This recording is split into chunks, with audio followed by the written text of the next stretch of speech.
여러분 반갑습니다. 하나님께서 우리를 사랑하셔서 거룩하고 복된 주의 날을 허락하셨습니다. 부르심을 받고 나온 여러분을 진심으로 축복합니다. 하나님 우리를 만나주시고 큰 은혜를 베푸시리라 믿습니다. 이제 우리 다 같이 일어나셔서 찬양함으로 주님을 경배하겠습니다.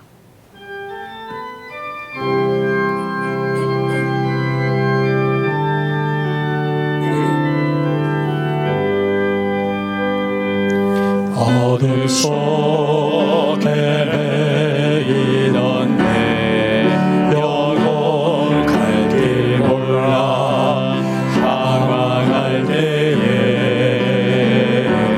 주의 십자가 영광의 그 빛이 나를 향해 비추어 주셨네. 주홍빛보다 더 붉은 내 죄 그리스도의 피로 씻기어 완전한 사랑 주님의 은혜로 새 생명 주께 얻었네. 은혜 아니면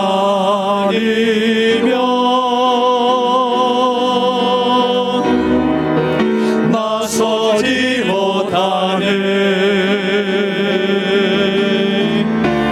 십자가의 그 사랑 능력 아니면 나서지 못하네. 은혜 아니면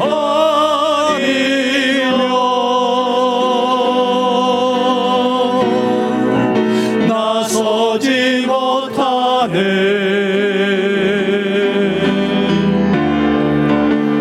놀라운 사랑 그 은혜 아니면 나서지 못하네.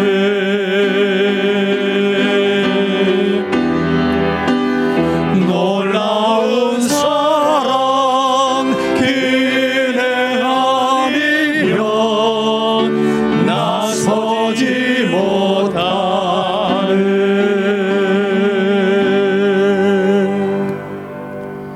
의인은 종려나무같이 번성하며 레바논의 백향목같이 성장하리로다. 이는 여호와의 집에 심겼으며 우리 하나님의 뜰 안에서 번성하리로다.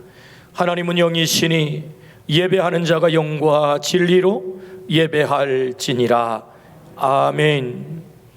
우리를 사랑하시는 아버지 하나님, 많고 많은 사람들 가운데 우리를 택하시고 거룩한 하나님의 자녀 삼으신 은혜에 진심으로 감사합니다.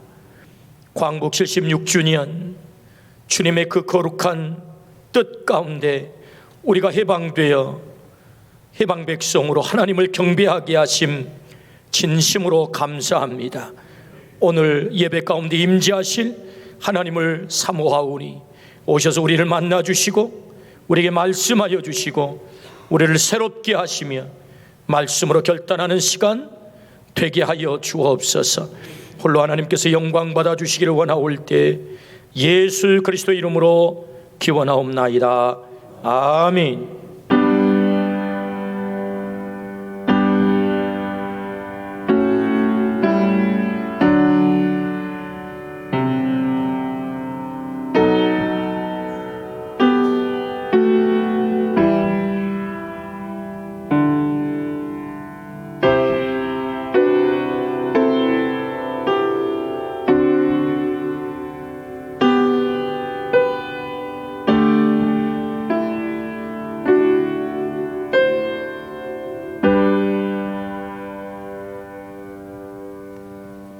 나는 전능하신 아버지 하나님 천지의 창조주를 믿습니다. 나는 그의 유일하신 아들 우리 주 예수 그리스도를 믿습니다. 그는 성령으로 잉태되어 동정녀 마리아에게서 나시고 본디오 빌라도에게 고난을 받아 십자가에 못 박혀 죽으시고 장사된 지 사흘 만에 죽은 자 가운데서 다시 살아나셨으며 하늘에 오르시어 전능하신 아버지 하나님 우편에 앉아 계시다가 거기로부터 살아있는 자와 죽은 자를 심판하러 오십니다. 나는 성령을 믿으며 거룩한 공교회와 성도의 교제와 죄를 용서받는 것과 몸의 부활과 영생을 믿습니다. 아멘. 460장 찬양하겠습니다.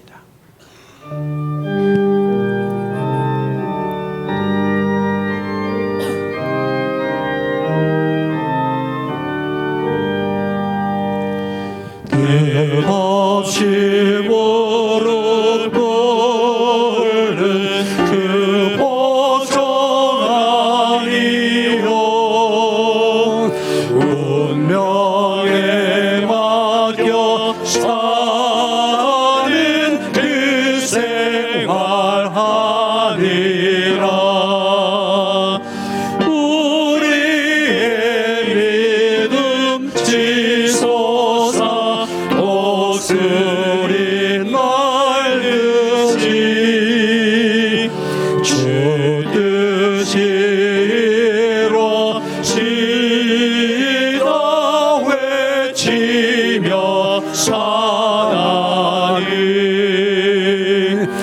약한 자 힘주시고 강한 자 바르게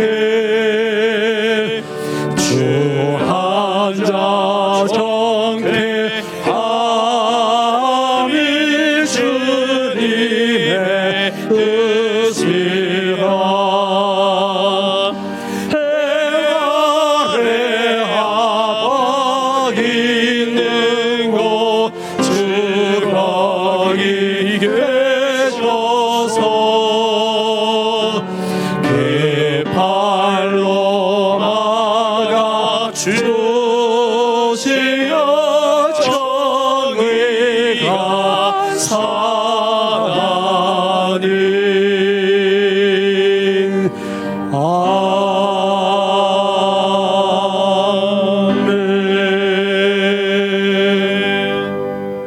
110번 성시교독입니다. 내가 여호와를 찬송하리니 그는 높고 영화로우시며 말과 그 탄자를 바다에 던지셨음이로다. 여호와는 나의 힘이요 노래시며 나의 구원이시로다. 그는 나의 하나님이시니 내가 그를 찬송할 것이요. 여호와여 주의 오른손이 권능으로 영광을 나타내시니이다. 여호와여 주의 오른손이 원수를 부수시니이다. 여호와께서 시온의 포로를 돌려 보내실 때에 우리는 꿈꾸는 것 같았도다. 그때에 우리 입에는 웃음이 가득하고 우리 혀에는 찬양이 찼었도다. 그때 문 나라 가운데에서 말하기를 여호와께서 그들을 위하여 큰 일을 행하셨다 하였도다. 여호와께서 우리를 위하여 큰 일을 행하셨으니 우리는 기쁘도다. 흑암이 행하던 백성이 큰 빛을 보고 사망의 그늘진 땅에 거주하던 자에게 빛이 비치도다. 주께서 이 나라를 창성하게 하시며 나의 기업 이스라엘이여 복이 있을지어다 하실 것임이라. 아멘.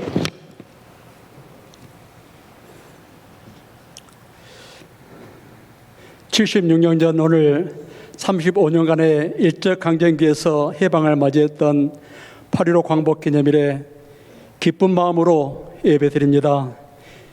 이 기쁜 날 그날의 감격을 생각하고 감사드리며 이 시간 우리의 마음을 모아 정성을 다하여 예배드리오니 왕이신 주님께서 친히 임하셔서 우리가 드리는 예배를 기뻐 받아주시고 주님 홀로 영광 받으시옵소서.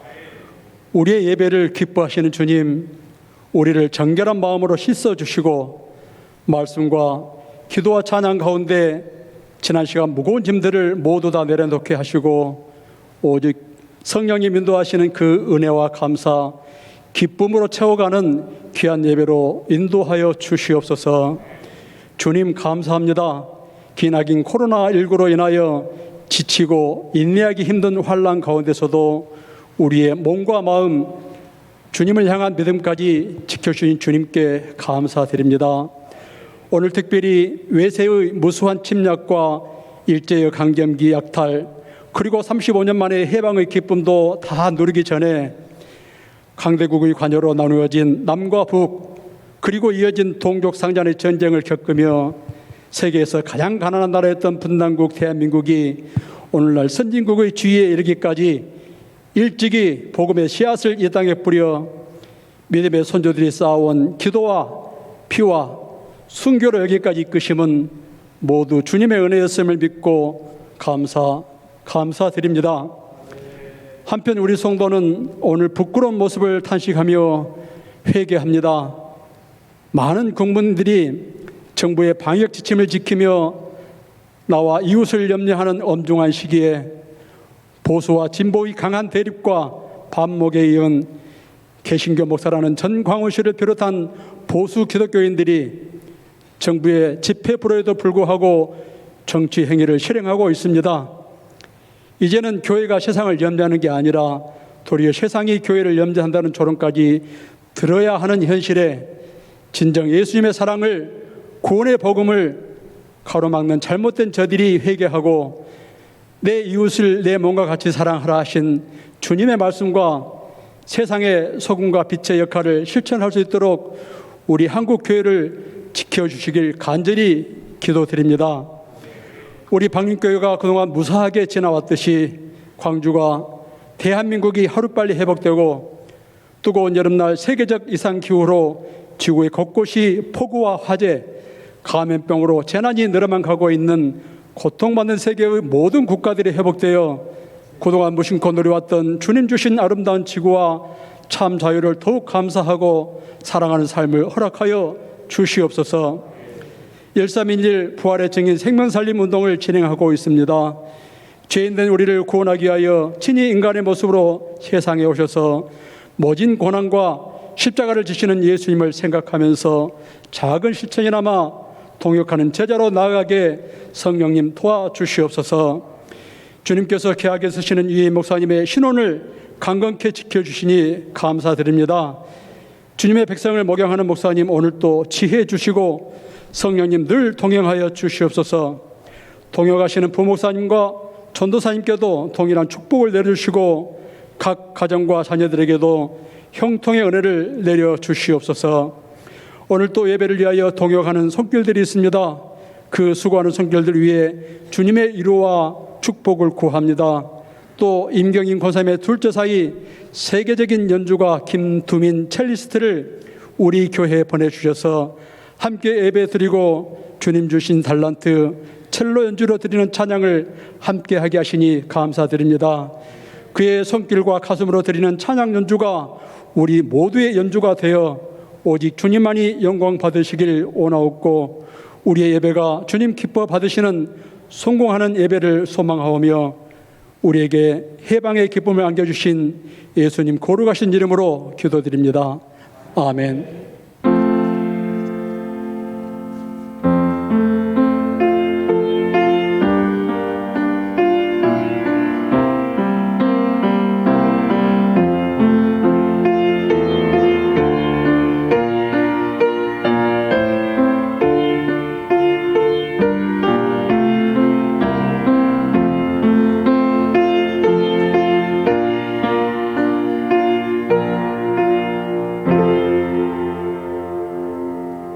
한 주간 우리가 암송한 하나님의 말씀은 이사야서 14장 24절 말씀입니다. 우리 함께 암송하겠습니다. 만군의 여호와께서 맹세하여 이르시되 내가 생각한 것이 반드시 되며 내가 경영한 것을 반드시 이루리라. 이사야서 14장 24절 말씀. 아멘.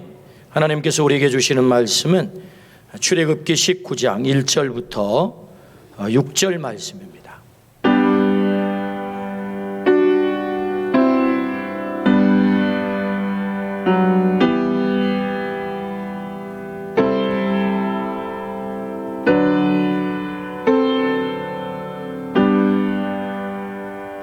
살아계신 하나님의 말씀입니다. 들을 때 주님의 음성으로 듣기를 축복합니다. 이제 경청하겠습니다.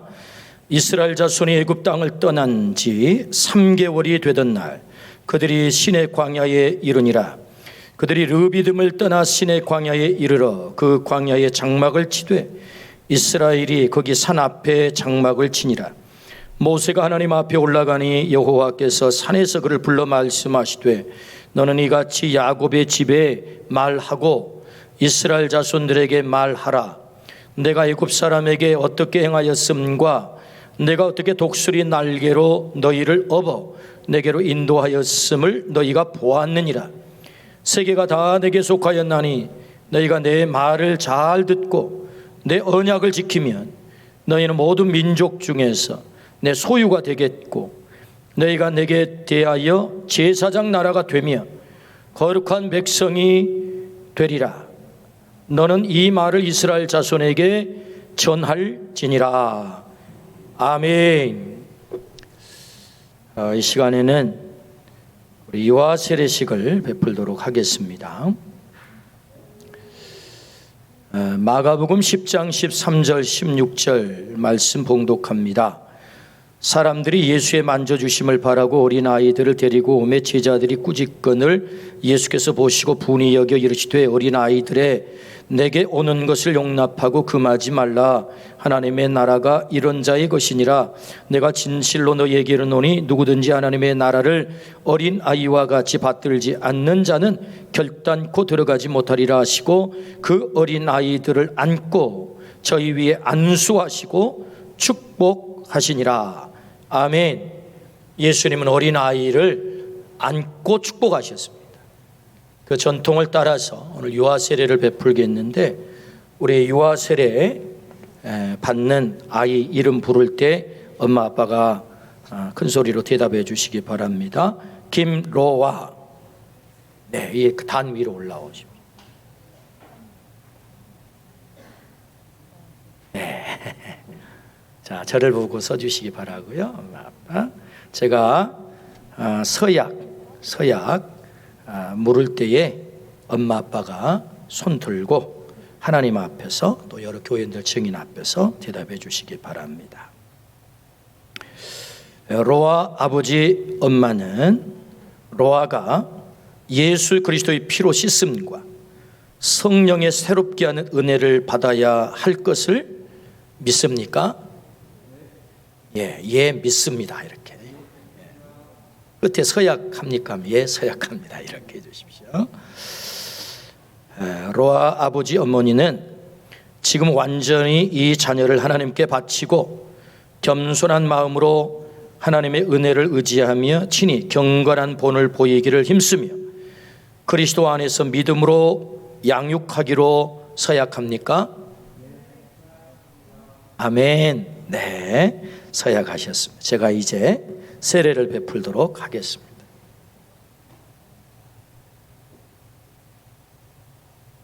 나오십시오, 장로님.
하나님, 특별한 충격함을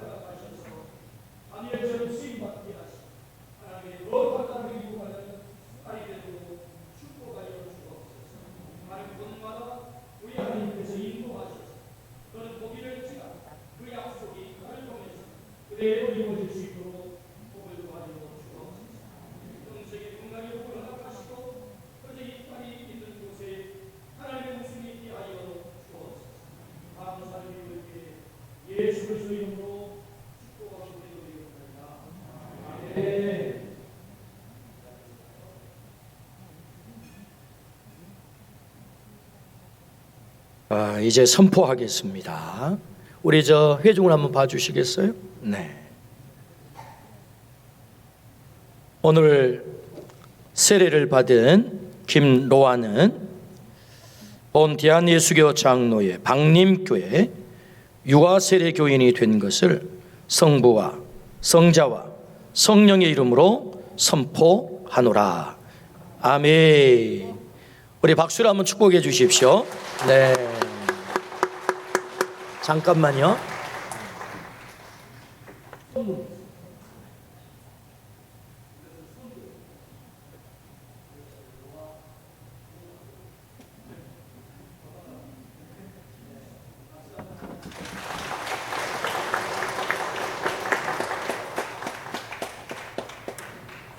우리 로아는 우리 이성찬 집사님과 임경인 권사님의 손녀딸이고, 우리 이미가는 우리 이성찬 집사님의 둘째 딸이죠. 네. 이 시간에 특별한 하나님을 찬양하시는 귀한 분을 우리가 모시게 됐는데, 오늘 세례를 받은 로아의 아빠입니다. 김두민 집사님이시고 또 세계적인 첼리스트입니다. 제가 이렇게 정보를 좀 이렇게 조사를 해봤더니 15살에 한예종에 합격을 하셨어요. 그리고 16인가 17에 독일로 유학을 가셔서 첼로를 전공을 하게 됐는데, 쾰른 국립음대 최고 연주자 과정을 졸업하시고 현재는 독일의 düsseldorf 심포니 오케스트라의 첼로 수석으로 2004년부터 지금까지 사역을 하고 있습니다. 이번에도 우리나라에 오셔서 8월에 우리나라 최고의 피아니스트인 백건우 씨와 협연을 하기 위해서 평창에서 연주를 하셨는데, 오늘 하나님 앞에 찬양으로 영광 올리겠습니다. 네.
아멘. 우리 하나님께서 크게 영광 받으신 줄로 믿습니다. 아멘. 우리가 시간이 많으면 계속 연주를 들으면 너무 좋겠는데 한 곡 들어서 너무 아쉽습니다. 나중에 또 오게 되면 또 이런 기회가 주어지리라 생각을 합니다. 감사드립니다.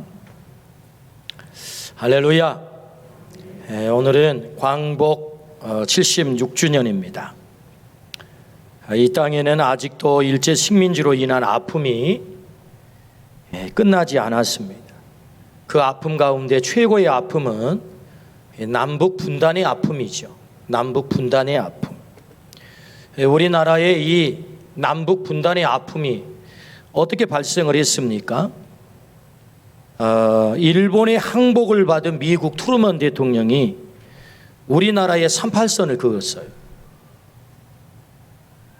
38 이북은 소련군이, 38 이남은 미군이 점령군이 되어 접수를 한 거죠.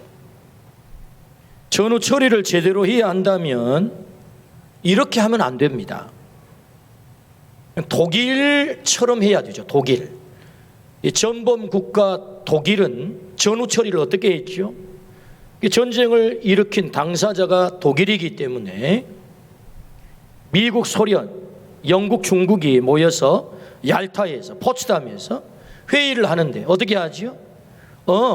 저 독일 저놈들 나쁜 놈들이야. 전쟁 일으켜서.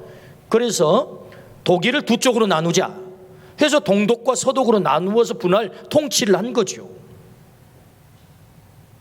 이 기준에 의해서 우리나라도 전후 처리를 해야 된다면 어떻게 해야 되겠습니까? 일본을 두 동강 내야 되는 거예요. 일본을 두 동강 내가지고 그들이 점령 통치를 해야 되지요.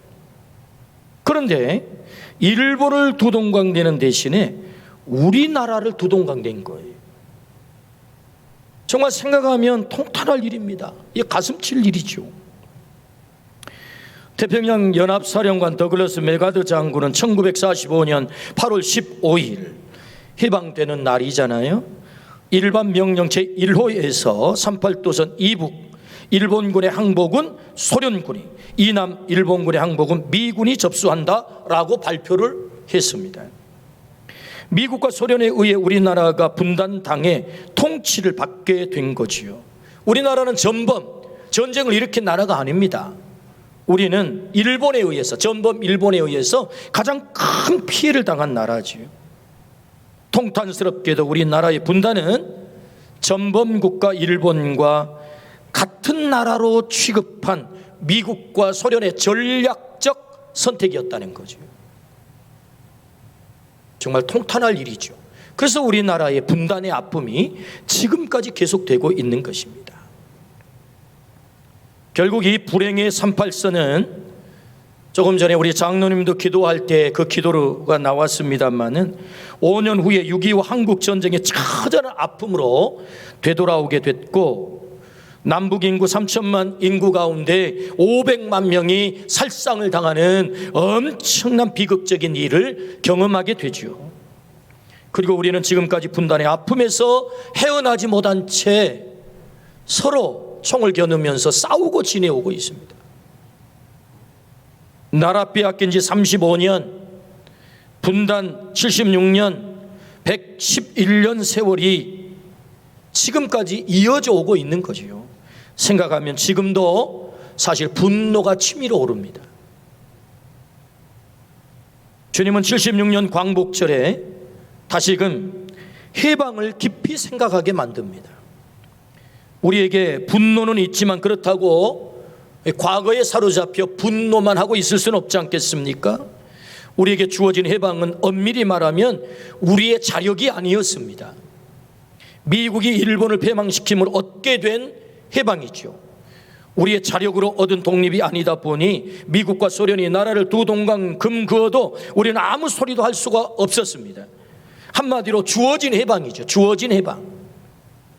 이 주어진 해방을 역사를 운행하시는 하나님의 섭리적 관점으로 해석을 해본다면 우리가 얻은 해방은 은혜로 주어진 해방인 거지요. 사실은 은혜로 주어진 해방인 거예요. 우리는 여기서 왜 하나님은 우리에게 은혜로 이 해방을 주셨을까라는 목적을 묻게 되는 것입니다. 해방의 목적이 뭘까? 오늘 그 목적을 가르쳐 주시는 말씀이 오늘 본문의 말씀입니다. 오늘 우리가 읽은 본문의 말씀은 그 해방의 목적을 말씀하시죠. 이것은 이스라엘 백성을 향하여 주신 1차적인 해방의 목적이면서 동시에 우리나라가 해방을 받았잖아요. 우리나라를 향한 해방의 목적을 말씀하시는 것이고, 더 한 단계 깊이 들어가 보면은 우리 자신을 향한 해방의 목적을 말씀하는 거예요. 나라만 해방받은 것 아닙니다. 우리도 해방을 받았습니다. 로마서 8장 1절과 2절에 그러므로 이제 예수 그리스도 안에 있는 자에게는 결코 정죄함이 없나니 이는 그리스도 예수 안에 있는 생명의 성령의 법이 죄와 사망의 법에서 너를 해방하였습니다. 누구를요? 우리를. 어떻게? 예수 그리스도 안에서. 우리도 해방받은 자란 말이죠. 나라만 해방받은 자가 아닙니다. 우리도 해방을 받은 자다. 어떻게 해요? 은혜로. 왜 해방을 시키셨죠? 목적이 있을 것 아니겠습니까? 그냥 해방시키지는 않았지 않겠습니까? 우리나라를 해방시킨 목적, 이스라엘을 해방시킨 목적이 있어요. 우리나라를 해방시킨 목적이 있어요. 우리를 해방시킨 목적이 있어요. 오늘 말씀을 통해서 이 해방의 목적을 깨닫기를 주의 이름으로 축원합니다. 이 해방의 목적을 이루는 것이 해방의 완성이죠. 오늘 이 8.15 정말 중요한 광복절에 우리를 주의 전으로 불러주시고 하나님이 이 말씀을 하세요. 너 해방의 목적을 이루고 해방을 완성하라 라는 말씀이지. 우리가 이 말씀에 우리 모두가 순종하기를 주의 이름으로 축원합니다. 그렇다면 첫 번째, 해방의 목적이 무엇일까? 해방의 목적이 무엇인가? 오늘 5절입니다. 세계가 다 내게 속하였나니 너희가 내 말을 잘 듣고 내 언약을 지키면 너희는 모든 민족 중에서 내 소유가 되겠고, 내 언약을 지키면, 이 말씀 속에 해방의 목적이 들어 있습니다. 언약의 백성을 만들겠다는 거지요. 하나님께서 시내 산으로 모세를 부르셨어요. 모세야, 너 내가 애굽 땅에서 어떻게 행한 것을 너 봤지? 네, 봤죠. 내가 어떻게 이 백성을 여기까지 인도한 것도 봤지? 네, 봤죠. 내가 왜 해방시킨 줄 알아? 이 백성을 왜 이곳까지 인도한 줄 알아? 그것은 이 백성을 언약의 백성 만들기 위해서야 라고 말씀을 하세요. 언약의 백성. 그 언약이 뭐지요? 오늘 우리가 읽은 본문의 말씀은 출애굽기 19장의 말씀이고요. 그 다음 장이 몇 장이죠? 20장이죠. 20장의 내용이 무엇입니까? 그 위대한 십계명이 나오지요. 구약 성경에 가장 중요하다고 하는 십계명이 20장에 나옵니다. 다시 말하면 19장에서 하나님께서 이스라엘 백성을 시내산으로 인도하여 20장의 십계명을 주심으로 이스라엘 백성과 하나님 사이에 뭐 하죠? 언약을 맺습니다. 언약. 우리는 이 언약을 가리켜서 쌍무적 언약이라고 합니다. 쌍무적 언약이라 하면 양쪽에 책임이 있다, 의무가 있다, 그런 말입니다. 다시 말하면 하나님은 하나님으로서 의무를 하십니다. 백성은 백성으로서 의무를 다해야 돼요. 그게 뭐죠? 언약을 지키는 것입니다. 그 언약이 무엇입니까? 예수님은 한마디로 정리를 하세요. 하나님 사랑하고 내 이웃을 내 몸과 같이 사랑하라. 이것이 율법이요 선지자들의 강령이다 라고 율법을 정리하셨어요. 그러니까 하나님께서 이스라엘 백성과 언약을 맺습니다. 그 언약이 뭐죠? 십계명, 하나님 사랑하는 계명과 이웃 사랑하는 계명. 그거 하면 너희 내 백성 된다, 이 말씀이거든요. 하나님의 백성 된다, 언약의 백성 된다, 그렇게 말씀하셨어요. 그러니까 언약의 백성이 되는 길은 언약을 지키는 거지. 하나님은 사랑하고 이웃을 내 몸과 같이 사랑하는 이 사랑을 할 때 우리가 언약의 백성이 되고, 이 언약의 백성이 될 때 해방의 목적을 이루는 거지요. 해방의 목적. 그래서 언약의 백성이 된다는 말과 우리가 하나님의 백성이 된다는 말은 같은 말입니다. 하나님이 왜 해방시키셨습니까? 언약의 백성, 하나님의 백성 만들기 위해서. 하나님은 오늘 우리 모두를 언약의 백성 삼은 줄로 믿습니다. 이 언약의 백성에는 반드시 책임이 따르게 된다. 그 책임이 뭐라고요? 언약을 지키는 거예요. 약속을 지키는 것입니다. 그 약속은 십계명이죠. 하나님 사랑하는 것이고 이웃을 내 몸과 같이 사랑하는 것입니다. 그러므로 우리 모두가 이 언약 안에 있어 우리가 하나님의 백성으로 사시기를 주의 이름으로 축원합니다. 그것이 예방의 목적이다. 그렇다면 이 언약의 백성을 통해서 하나님이 어떤 축복을 하십니까? 두 번째 우리에게 주신 말씀, 언약의 백성으로 살 때 하나님께서 우리에게 약속하신 축복이 무엇인가? 오늘 5절부터 6절 말씀에 보면 세 가지의 축복의 약속을 하세요. 그 첫 번째가 내 소유가 되겠다. 그 두 번째가 내 제사장이 되겠다. 세 번째가 거룩한 백성이 되겠다라고 약속을 하세요. 하나님의 소유, 하나님의 제사장, 하나님의 거룩한 백성. 오늘은 이 소유와 거룩한 제사장 이 두 가지를 좀 보려고 합니다. 5절 말씀 한번 읽어주시겠어요? 세계가 다 내게 속하였나니 너희가 내 말을 잘 듣고 내 언약을 지키면 너희는 모든 민족 중에서 내 소유가 되겠고 내 소유가 되겠고 라고 하나님께서 언약의 백성을 삼으신 목적을 또 말씀하시는데 언약의 백성의 그 내용이 뭐예요? 하나님의 소유가 되는 것입니다. 하나님의 소유. 왜 하나님은 이 소유라고 말씀하실까요? 오늘 이 소유라고 하는 단어는 히브리어로 세굴라라고 씁니다. 세굴라. 그 뜻은 특별한 소유. 그래서 세 번역은 그것을 보물이라고 번역을 했어요. 보물이다. 보물. 하나님의 보물. 잃어버릴 수 없는, 반드시 보존하는, 반드시 지키는 보물이라고 말씀을 하십니다. 그래서 하나님은 그 이스라엘 백성을 소유 삼겠다. 하나님이 소유하시면 그 소유물에 대해서 얼마나 하나님이 집착하실까요? 우리 사람들도 자기 소유물을 대단히 아끼죠. 이것이 본능 아니겠습니까? 내 자식 여러분 얼마나 아낍니까? 내 소유물 얼마나 아낍니까? 사실 왜 사람들이 싸웁니까? 사실 싸움의 이유도 따지고 들어가 보면 그 소유물을 건드린 거거든요. 소유물을 건드리면 다 싸웁니다. 가만두지 않습니다.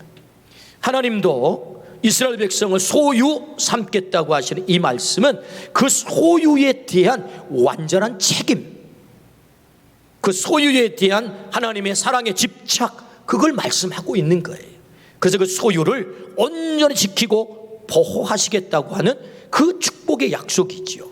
하나님께서 성경에 그 소유물을 어떻게 지키는가라고 기록한 말씀이 성경이라고 한다면 그 대표적인 말씀이 우리 예수님께서 비유한 말씀 누가복음 15장에 하나님께서 소유하신 것에 대해서 얼마나 집착한가를 말씀하는 내용이 나와요. 그것이 바로 잃어버린 것에 대한 비유이죠. 잃어버린 양의 비유, 잃어버린 드라카무아 비유, 잃어버린 아들에 대한 비유. 그래서 여러분 그 첫 번째 비유가 뭐죠? 잃은 양의 비유이거든요. 목자들이 양을 끌고 들판에 나가서 풀을 먹입니다. 그리고 저녁 나절이 되면 울타리로 끌고 양들을 다 몰고 들어와서 입구에 막대기를 걸쳐놓고 한 마리씩 카운터를 하면서 다친 양은 없는지 이름을 불러가면서 한 마리 한 마리 체크를 하고 확인을 한단 말이죠. 통상 이것이 목자의 업무입니다. 그런데 들판에서 이제 양들을 모아가지고 집을 울타리로 데리고 가려고 하는데 촉이 온 거예요. 어떤 촉이요? 이 한 마리가 부족한 것 같아. 그래서 그 들판에서 어떻게 해야죠? 한 마리씩 카운터를 하는 것입니다. 해봤더니 정말로 99마리만 있고 한 마리가 부족해요. 그래서 어떻게 하죠? 99마리를 들판에 두고 그 한 마리를 찾아 목자는 떠나는 것입니다. 사람들은 말하겠죠. 아니 들판은 맹수가 있고 강도가 있어 99마리조차도 잃어버릴 터인데 이런 비경제적인 일을 왜 합니까? 한 마리 찾겠다고 하다가 99마리 잃어버리면 그거 어떻게 합니까? 강도들이 혹시 와가지고 99마리 다 강탈하면 어떻게 합니까? 99마리를 지키는 것이 더 효율적이지 않을까요? 더 경제적이지 않을까요? 그것이 더 경제적인 논리에 부합하지 않을까요? 라고 사람들은 말하겠지요. 그런데 여러분 이 목자는 99마리를 들판에 두고 어떻게 합니까? 찾아 나섭니다. 목자가 강도의 위험을 몰랐을까요? 맹수의 위험을 몰랐을까요? 여기 아버지의 마음을 주님은 말씀하고 싶은 것입니다. 아버지의 마음은 어떤 마음일까요? 100분의 1이 아니라는 거예요. 여기 한 마리의 양은 100분의 1이 아닌 100분의 100이라는 거예요. 이 한 마리가 전부다. 목자에게는 이 한 마리가 전부다. 이 마음을 말씀하고 싶은 거죠. 목자 되신 하나님은 한 마리의 양도 잃어버리지 않겠다고 하는 자신의 소유에 대한 집착, 아버지의 마음을 주님은 잃어버린 양을 통해서 우리에게 말씀하는 것입니다. 하나님께서 왜 이스라엘 백성을 해방시켜 언약의 백성을 만들고 내 소유를 삼을 거야 라고 말씀하실까요? 내가 그 소유를 그렇게 지킬 거야, 그렇게 보호할 거야, 한 마리도 잃어버리지 아니하도록. 하나님께서 그 백성을 향한 사랑을 말하고 있는 거지요. 내가 내 소유를 그렇게 지키겠다. 하나님은 우리를 그렇게 지키실 줄로 믿습니다.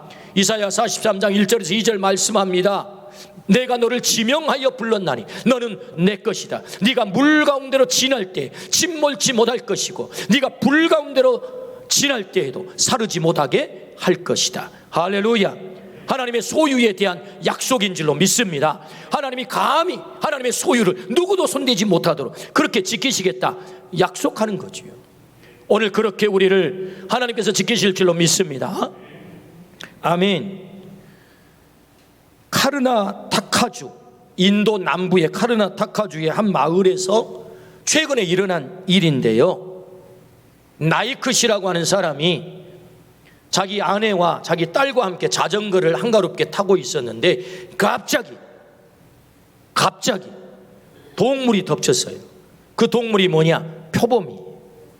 그래서 자신의 딸을 공격하는 이 표범을 향하여서 이 아버지가 다짜고짜 따지지도 않고 맨몸으로 덤벼든 거예요. 그래서 여러분 사진 한번 보여주시겠어요? 이렇게 만들어 버렸습니다. 지금 어떻게 된 거지요? 이 아버지는 얼굴에 피가 낭자합니다. 그러면 표범이 죽어 있어요. 이 표범을 어떻게 잡았느냐? 주먹으로 때려잡은 거예요. 놀랍잖아요? 기자가 물었습니다. 아니 당신도 표범에 덤벼들다가 표범에게 목숨을 잃을 수도 있는데 어떻게 그렇게 할 수 있었습니까? 그랬더니 이 아버지 대답, 가족을 지키기 위해서, 딸을 지키기 위해서 나는 그냥 뛰어들었을 뿐입니다. 뛰어들어서 싸우다 보니까 이 주먹에 슈퍼맨 파워가 생긴 거지. 여러분, 이게 초능력이 생긴 거지. 여러분, 도대체 주먹으로 표범이 몇 대를 맞아야 죽겠습니까? 또 어디를 맞아야 죽겠습니까? 어쨌든 자신도 피투성이가 되어가지고 표범을 때려잡은 거예요. 저는 이 뉴스를 보면서 아버지의 마음을 생각하게 됐어요. 우리 하나님께서 그 사랑하는 자녀를, 그 소유하는 그 백성을 지키겠다고, 그렇게 그 영혼을 다치지 않게 하겠다고, 이게 아버지의 마음이구나. 오늘 하나님께서 우리를 그렇게 지키실 줄로 믿습니다. 아멘. 신명기 32장 10절 말씀입니다. 여호와께서 그를 황무지에서 짐승이 부르시는 광야에서 만나시고 호위하시며 보호하시며 자기의 눈동자같이 지키셨도다. 이사야 42장 6절입니다. 나 여호와가 이로 너를 불렀은즉 내가 네 손을 잡아 너를 보호하며 너를 세워 백성의 언약과 이방의 빛이 되게 하리니. 아멘. 하나님이 약속하십니다. 내가 너를 보호하겠다. 저 광야에서, 저 사막에서, 짐승들이 우글거리는 그곳에서도 내가 눈동자처럼 너를 지킬 거야. 할렐루야. 하나님의 약속인 줄로 믿습니다. 하나님은 왜 우리를 소유하세요? 우리를 지키시겠다고. 왜 지키십니까? 왜 우리를 소유하셔서 왜 지키십니까? 그것은 해방의 목적을 이루기 위해서. 그 목적이 뭐지요? 우리를 제사장 삼기 위해서입니다. 제사장으로 세우기 위해서. 6절 말씀입니다. 너희가 내게 대하여 제사장 나라가 되며 거룩한 백성이 되리라. 너는 이 말을 이스라엘 자손에게 전할지니라. 아멘. 너희가 내게 대하여 제사장 나라가 되며 라고 말씀을 하십니다. 제사장이란 무엇입니까? 제사장은 5가지의 권세를 가지고 있습니다. 제사장이 하는 일이 5가지의 사명인데, 그 첫 번째가 예배권입니다. 두 번째가 사죄권, 세 번째가 말씀권, 네 번째가 축복권, 5번째가 중보권이에요. 하나님께서는 제사장에게 막중한 사명을 맡기셨는데 그 제사장을 통하여서 제사를 지내게 만듭니다. 아무나 드릴 수 없습니다. 제사장만 제사를 지낼 수 있어요. 뿐만 아니라 그 제사장은 사죄를 선언합니다. 백성들의 사죄를 선언합니다. 그리고 그들에게 말씀을 선포합니다. 그리고 그들을 축복하지요. 모세를 통해 하나님 계시하시기를 민수기 6장에 아론의 축복에 대해서 말씀하잖아요. 너는 백성들을 이렇게 축복할지니라. 여호와는 내게 복을 주시고 너를 지키시기를 원하며, 여호와는 그의 얼굴을 내게 비추사 은혜 베푸시기를 원하며, 여호와는 그의 얼굴을 내게로 향하여 드사 평강 주시기를 원하노라. 할렐루야. 이 축복의 말을 너는 날마다 해라. 누구에게? 제사장 아론에게 하나님 말씀하시죠. 그러니까 제사장에게 어떤 권이 있는 것입니까? 축복권이 있는 거죠. 그리고 제사장이 해야 될 중요한 사명이 중복권입니다. 하나님과 백성을 연결시키는, 그래서 라틴 말로 이 제사장을 폰티펙스라고 합니다. 폰티펙스의 뜻은 다리를 놓는 자라는 거지. 하나님과 백성 사이에 누가 다리를 놓을 수 있습니까? 하나님만이 다리를 놓을 수 있어요. 제사장에게 있는 중복권, 하나님과 백성을 연결시키는 이 중요한 사명을 제사장이 감당하는 거지요.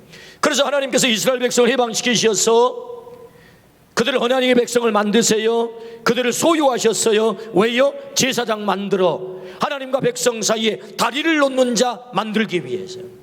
그래서 그 백성들에게 예배를 드리게 만들고, 사죄를 선언하게 만들고, 말씀을 증거하게 만들고, 뿐만 아니라 그들을 축복하여서, 그래서 그 백성들을 하나님에게 돌아오게 하는 그 일을 하도록 그 백성을 하나님이 해방시킨 줄로 믿습니다. 제사장 나라 삼기 위해서 하나님께서 소유 선언을 하신 거지요. 그래서 이 제사장은 엄청난 영광이에요. 엄청난 축복이에요. 동시에 엄청난 책임이고 엄청난 사명입니다.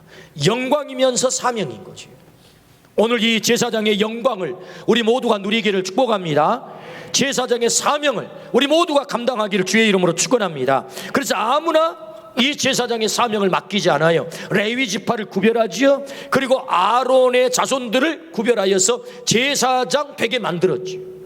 아무나 제사장 될 수 없습니다. 이 제사장이 너무너무 중요하기에 출애굽기 28장과 29장 그리고 39장에 제사장은 이런 옷을 입어야 돼. 제사장은 이런 음식을 먹어야 돼. 제사장은 이렇게 살아야 돼. 제사장은 이렇게 위임해서 세워야 돼 라고 직접 하나님이 계시를 하시죠. 왜요? 제사장이 너무 중요하다는 거예요. 우리는 아무렇게나 옷 입는 자가 아닙니다. 우리는 아무 음식이나 먹는 자가 아니라고요. 우리는 아무하고도 만나는 그런 존재가 아닌 것입니다. 우리는 아무 일이나 손댈 그런 존재가 아닌 거예요. 그게 제사장이다. 그 백성을 해방시킨 목적이 바로 거기 있다라고 말씀을 하세요. 또한 제사장은 모든 일에 앞장서는 자입니다. 요단강을 건널 때 하나님은 여호수아에게 말씀하시죠. 제사장들로 하여금 법궤를 메고 요단강을 앞장서 들어가게 하라. 누가 들어갑니까? 제사장이 들어갑니다. 여리고성을 무너뜨릴 때도 7 제사장에게 양강나팔을 들고 그들 앞에 백성들 앞에 돌게 하라. 누가 돕니까? 제사장이 앞장섭니다. 제사장은 모델이요 샘플인 거예요. 백성들의 모델과 샘플이다. 제사장이 앞장설 때 여리고성이 무너지고 제사장이 앞장설 때 요단강이 갈라진 줄로 믿습니다. 하나님은 이스라엘 백성을 제사장으로 세우셨어요. 하나님은 우리를 제사장으로 세우셨어요.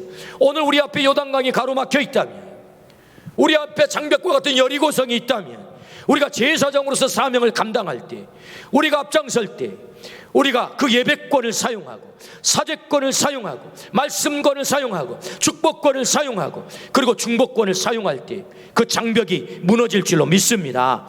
요단강이 갈라질 줄로 믿습니다. 그래서 네가 바로 그 제사장이야 라고 주님이 말씀하지요.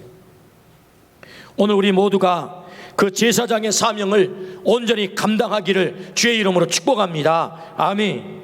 하나님은 우리나라를 일본으로부터 해방시키셨습니다. 은혜로 얻은 해방이죠. 은혜로 얻은 해방. 일본에 의해 씻을 수 없는 아픔을 당했지만 해방과 함께 하나님은 우리에게 정말 귀중한 선물을 주셨어요. 우리나라에. 저는 그것이 3가지라고 보는데요. 그 첫 번째가 왕조를 끝장내셨다. 두 번째는 우리의 신분 제도를 철폐하셨다. 세 번째는 우리나라의 공화정, 민주주의 공화정을 허락하셨다. 엄청난 선물이죠. 여러분, 세계 역사를 연구해 보십시오. 프랑스의 혁명이 왜 일어납니까? 왕정을 끝내기 위해서 그들은 피를 바칩니다.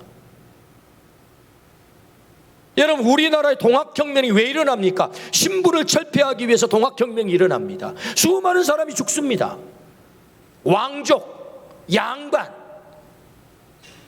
상미, 중이, 천미. 여러분, 우리나라가 이런 신분제도가 있는 나라 아니었습니까? 조선 500년 동안 말이에요. 우리가 지금 이렇게 같은 자리에 앉아서 함께 예배를 드리지만 이거 여러분 조금만 전 역사로 올라가 보면 이거 도저히 용납이 안 되는 이 광경인 것입니다. 여러분, 우리가 어떻게 같이 앉아서, 남녀가 같이 앉아서 신분의 차별이 없이 앉아서 이렇게 예배할 수 있단 말입니까? 이건 있을 수 없는 일입니다. 여러분, 근데 어떻게 이런 일이 가능하게 됐지요? 신분의 철폐. 이건 여러분 엄청난 축복인 거죠. 그래서 이 해방과 함께 하나님은 우리에게 선물을 세 가지를 주셨어요. 그 첫 번째가 뭐라고요? 왕족의 철폐. 두 번째 신분의 철폐. 세 번째가 사실은 여러분, 세 번째가 뭐였죠? 민주주의. 주권이 국민에게 주어졌다고 하는 거죠. 그런데 여러분, 우리에게 이런 놀라운 축복을 주신 목적이 있어요. 왜 우리를 이 엄청난 축복을 주시면서 해방을 시키셨는가? 그것은 여러분 여기에 멈추어서는 안 되고 너희가 제사장으로 살아야 돼 라고 하는 하나님의 거룩한 목적이 있는 거지. 여러분, 이 목적을 우리가 깨닫기를 주의 이름으로 축원합니다. 아멘. 여러분, 우리 토마스 선교사가 1865년에 이 백령도 근처 섬에서 3개월 동안 200권의 성경을 전하면서 선교하는 것을 필두로 해서 1885년 언더우드 아펜셀 선교사가 들어와 복음을 전한 후에 그 복음이 놀랍게 확산이 됩니다. 1907년 평양 대부흥 운동을 시작으로 세계 역사 가운데 유례가 없는 부흥이 일어나는데, 교회만 부흥합니까? 우리나라도 동시에 같이 부흥을 하죠. 가장 가난한 나라가 선진국이 된 것입니다. 이 부흥을 그냥 주셨을까요? 우리의 믿음의 선배들은 그 놀라운 하나님의 부흥의 뜻을 깨달은 거예요. 교회의 부흥과 더불어서 이 나라의 부흥의 뜻을 깨닫고 80년 세계 복음화 대성회를 하는데 마지막 날 김준곤 목사님이 설교를 하시는데 청년들에게 도전을 합니다.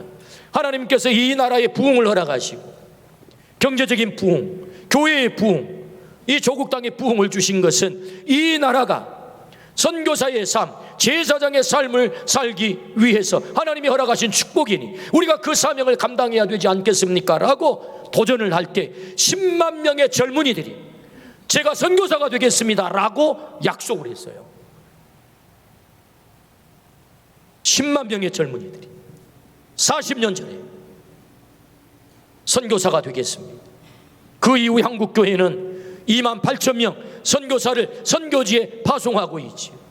이 하나님과의 약속을 이 대한민국은 지켜야 될 것입니다.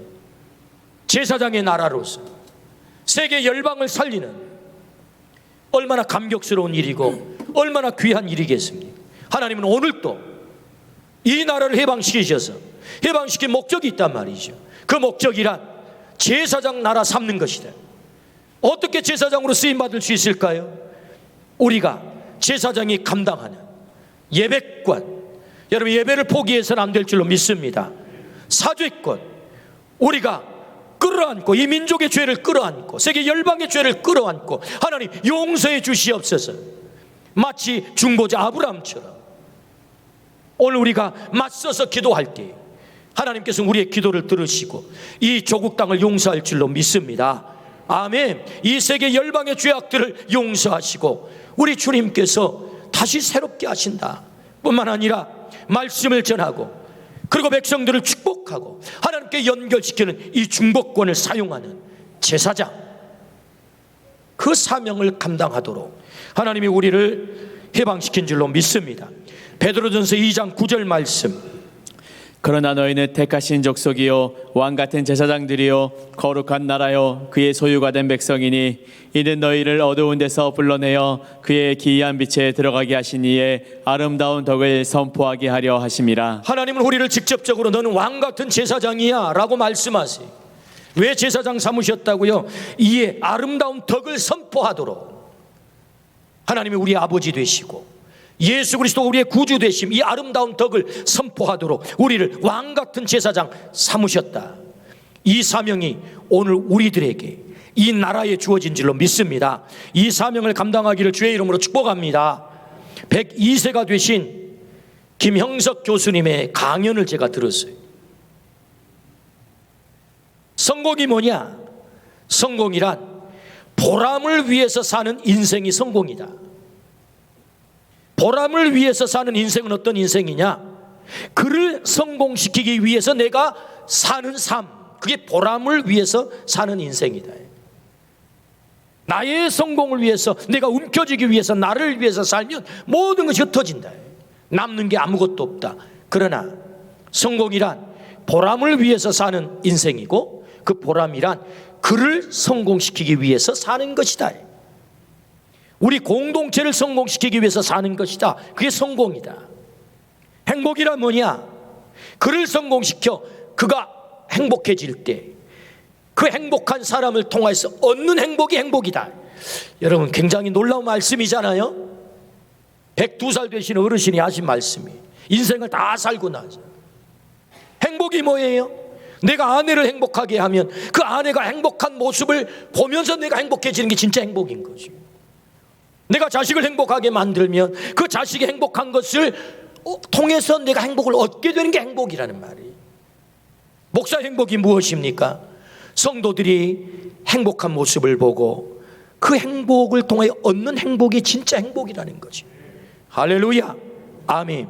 그 삶이 어떤 삶일까요? 제사장의 삶입니다. 그것이 제사장의 삶이에요. 주님은 우리나라를 해방시키셨어요. 주님은 우리를 죄의 애굽에서 해방시키셨어요. 왜 해방시키셨습니까? 언약의 백성, 하나님의 소유, 하나님의 제사장으로 세우기 위해서. 우리가 누굽니까? 왕같은 제사장입니다. 우리가 왕같은 제사장입니다. 그러므로 이 해방의 목적, 너는 제사장으로 살아야 돼. 제사장으로 살 때 해방이 완성될 줄로 믿습니다. 우리 모두가 하나님의 제사장됨을 잊지 말고 하나님께서 우리에게 맡겨주신 이 영광의 직분과 이 사명의 직분을 온전히 감당하기를 주의 이름으로 축원합니다. 아멘. 기도하십시다. 76년 전 조국 땅을 일제강점기로부터 해방시켜 주시고 이 나라뿐만 아니라 우리를 복음으로 말미암아 예수 그리스도 안에서 죄와 사망의 법에서 해방시켜 주신 은혜를 진심으로 감사합니다.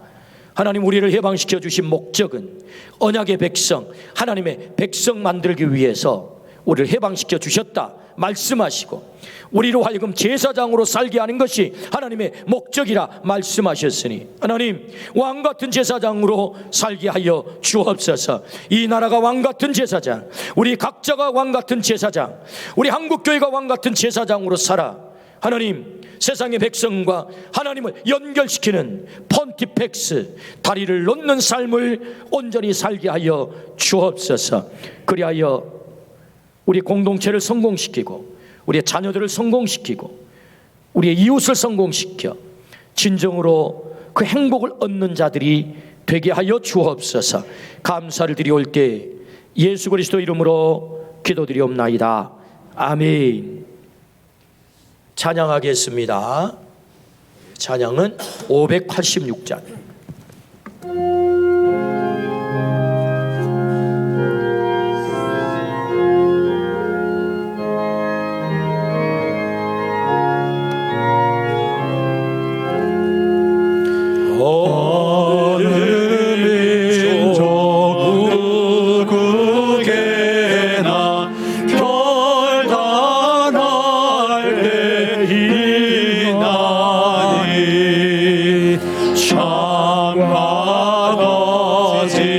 싸울 때에 어느 편에 설 건가.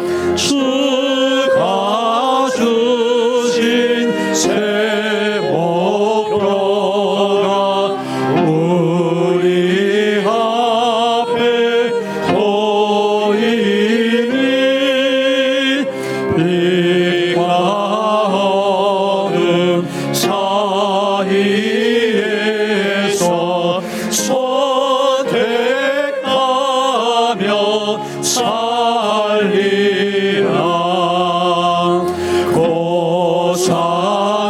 고상하고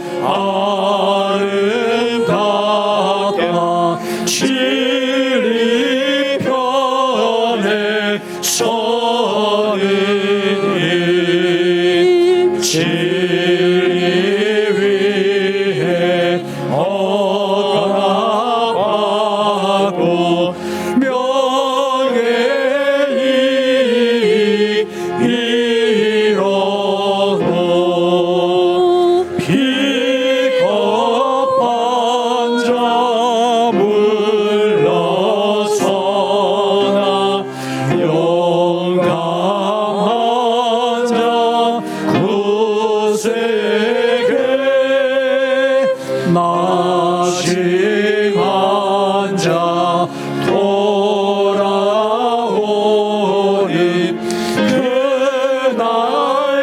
그날까지 서리라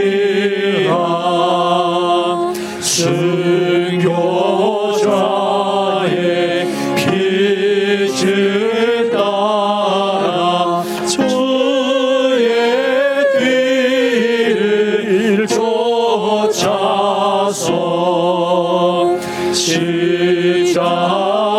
십자가를 등에 지고 아만 향해 가리라 새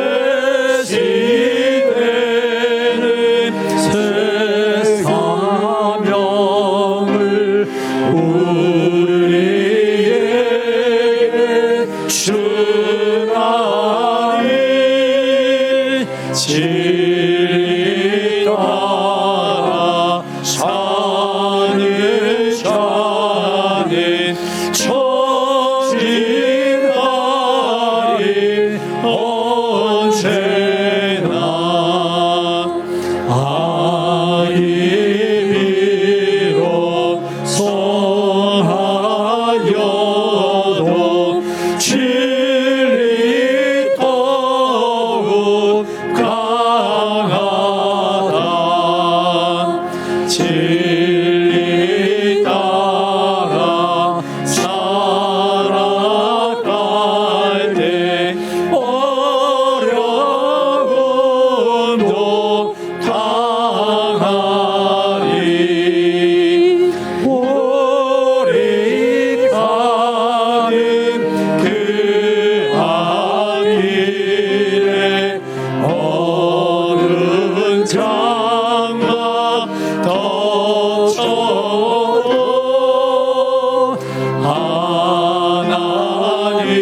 하나님이 함께 계셔 항상 지켜 주시리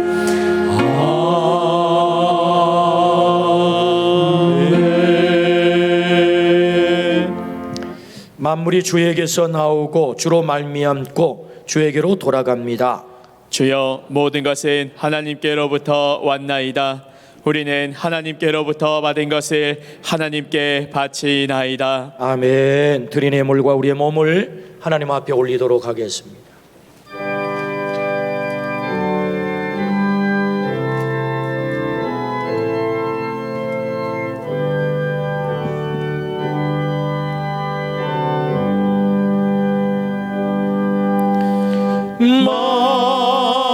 만가지 은혜를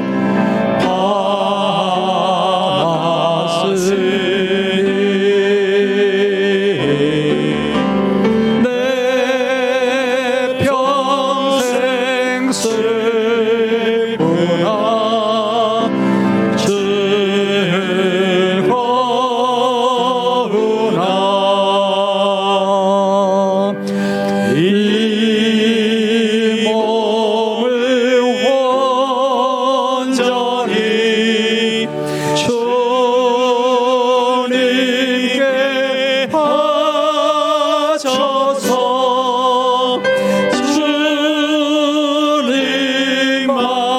위하여 늘 살겠네.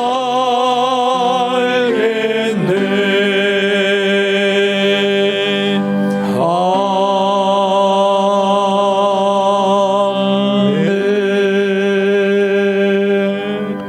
우리에게 날마다 은혜와 복 주시기를 좋아하시는 아버지 하나님, 베풀어 주신 그 은혜가 너무나 크고 감격스러워 아름다운 예물을 구별하여 주 앞에 올려드립니다. 정성을 다하여 드리는 이 귀한 예물, 그리고 시간과 달란트, 우리의 생명까지 드리는 이 예물을 하나님 기쁘게 받으셔서 하나님 나라 위에 마음껏 사용하시고 드리는 손길과 그 가정과 일터마다 하늘의 복이 넘치게 하여 주옵소서. 하늘 문을 여셔서 쌓을 곳이 없도록 붙지 아니하나 보라, 주 말씀이 그대로 이루어지도록 은혜를 베풀어 주옵소서. 사랑하는 우리 자녀들의 앞길이 활짝 열리게 하시고 질병 가운데 있는 우리 가족들 속히 치료하여 주시고 하나님의 기적을 노래하게 하시며, 아직도 믿지 않고 세상 가운데 있는 우리의 불신의 가족들 속히 돌아와 믿음으로 하나가 되게 도와주시옵시고, 우리가 가슴속에 대신하고 그들을 위해서 기도하는 우리의 대신자들이 주님 앞에 함께 나와 구원의 감격을 누리게 하시며, 또한 이 나라와 조국 땅을 주님의 손 위에 올려놓사오니 대선과 지방선거가 앞으로 다가오고 있나이다. 하나님이 세우기를 원하시는 하나님을 온전히 경외하고 백성을 진정으로 사랑하고 공의와 정의를 물처럼 흘려보낼 그런 지도자, 그런 종을 세워 주시옵소서. 그래서 이 나라가 다시 한번 도약할 수 있도록, 제사장의 나라로 온전히 쓰임받을 수 있도록 은혜를 더하여 주옵소서. 감사를 드리올 때 예수 그리스도 이름으로 기도드리옵나이다. 아멘.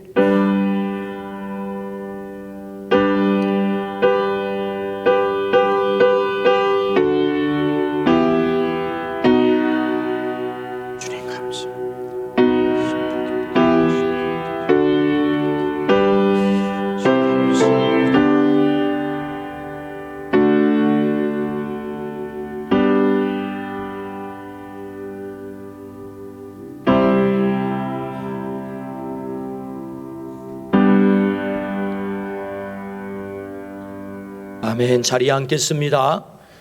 주보를 보시고 교회 소식 듣도록 하겠습니다. 우리는 모두가 부활의 증인입니다. 우리 가슴속에 세 분씩 다 품고 매일 1분씩 기도하고 계시리라 믿습니다. 제사장으로 사는 것은 영혼을 살리는 일입니다. 우리가 이 일을 꼭 감당하셔서 우리 하나님이 가장 기뻐하는 일을 감당하기를 축복합니다.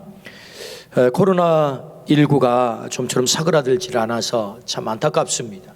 그럼에도 불구하고 어려울 때일수록 우리가 더 하나님께 매달리고 하나님을 집중하고 예배를 포기해서는 안 됩니다. 그래서 예배하는 일에 더 열심을 내주시고, 우리가 1년 8개월 정도를 우리가 이렇게 대예배를 드립니다만 한 건의 불미스러운 사고도 없이 안전하게 우리가 예배를 하고 있습니다. 우리 성도님들께서 잘 협조하셔서 또 방역을 잘 해주시고 또 거리 유지도 잘 해주셔서 너무 감사드리고, 혹 특수한 사정이 있어서 예배당에 오지 못한 우리의 가족들은 가정에서도 꼭 경건하게 복장을 잘 갖추셔서 예배를 드리시고, 그리고 또 헌금은 계좌로 참여하실 수 있습니다. 그렇게 하셔서 온전한 예배가 드려질 수 있도록 그렇게 해주시기를 바랍니다.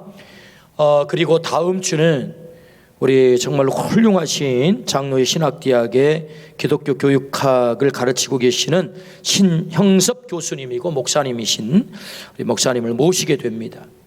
선교에는 수평적 선교가 있고 수직적 선교가 있습니다. 수평적 선교는 동네를 선교하고 해외 선교하는 이 수평적 선교를 말한다면, 정말로 중요한 수직적 선교가 있는데, 그것은 부모가 자녀에게 그리고 손자 손녀들에게 신앙의 대물림을 하는 거예요. 한국교회 위기는 이 수직 선교가 제대로 이루어지지 않고 있다는 것입니다.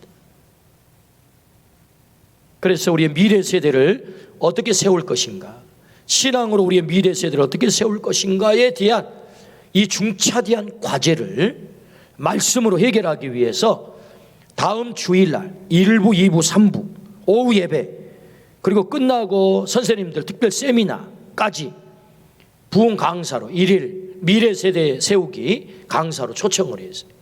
대단히 어려운 발걸음을 합니다. 때문에 모두가 오셔서 우리의 수직 선교, 미래 세대를 어떻게 세울 것인지를 함께 말씀으로 그 방법을 찾고 또 돌파해서 우리의 자녀들이 정말 믿음 안에서 세워지는 일을 우리 모두가 감당하시기를 바랍니다. 그 외에 주보의 내용들은 잘 봐주시기 바라고, 또 장학생 추천 오늘까지 또 특별한 뜻이 있어서 한 분이 특별 장학 헌금을 해주신 분이 계셔서 또 우리 교회 출석하는 우리 대학생들 대상으로 재학생을 우리 교회가 하는 장학생 외에 선발을 해서 29일 날 3부 예배 때 이렇게 수여를 하도록 그렇게 하겠습니다. 혹 오해가 생길 것 같아서 말씀을 드리는데, 오늘 우리 로아가 유아 세례를 받았잖아요. 이제 독일로 돌아가는데 우리 아이 세례 받을 때보다 선물이 더 많은 것 같아요 하는 분 혹시 있을 것 같아서, 이게 나누는 것을 잘해야 되거든요. 그런데 이렇게 교회에 오게 되면 아이가 첫 헌화 예배 기도를 할 때 선물을 주잖아요. 또 유아 세례를 받고 또 선물을 주잖아요. 그걸 두 개를 합쳐서 드린 겁니다. 그러니까 혹시 받으신 분들이 오해하지 않도록 그러시면 좋겠다, 한 번에 드렸다 그렇게 아시면 좋을 것 같아요. 우리 옆에 분하고 인사 한번 하시겠습니다. 당신은 왕 같은 제사장입니다. 당신은 왕 같은 제사장입니다. 아멘, 아멘. 우리 제사장으로 사시기를 축복합니다. 일어나셔서 마지막 찬양하고 돌아가겠습니다.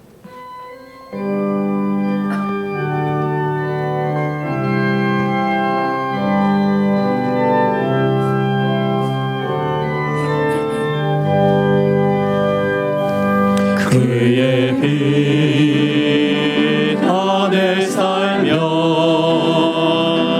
갈 길 인도하시니 주의 눈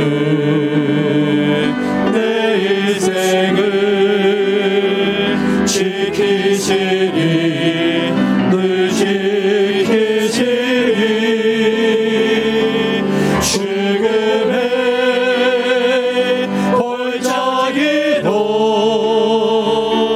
주의 손 굳게 잡고 담대하게 나아가면 밝은 아침 보게 되리. 주 앞에 소리를 높여 그 사랑 찬양하리. 온 땅에 주의 사랑 전파하리라. 외치리라. 주 앞에 소리를 높여 그 사랑 찬양하리. 온 땅에 주의 사랑 전파하리라. 외치리라. 우리의 기적 되시는 예수 그리스도의 은혜와 하나님 아버지의 놀라우신 사랑과 성령의 감동, 감화, 교통하심이 왕 같은 제사장으로 살기로 결정하고 돌아가는 우리 모든 가족들, 그 후손들, 자녀들 머리 위에 영원한 복으로 함께 계시기를 간절히 축원하옵나이다. 아멘.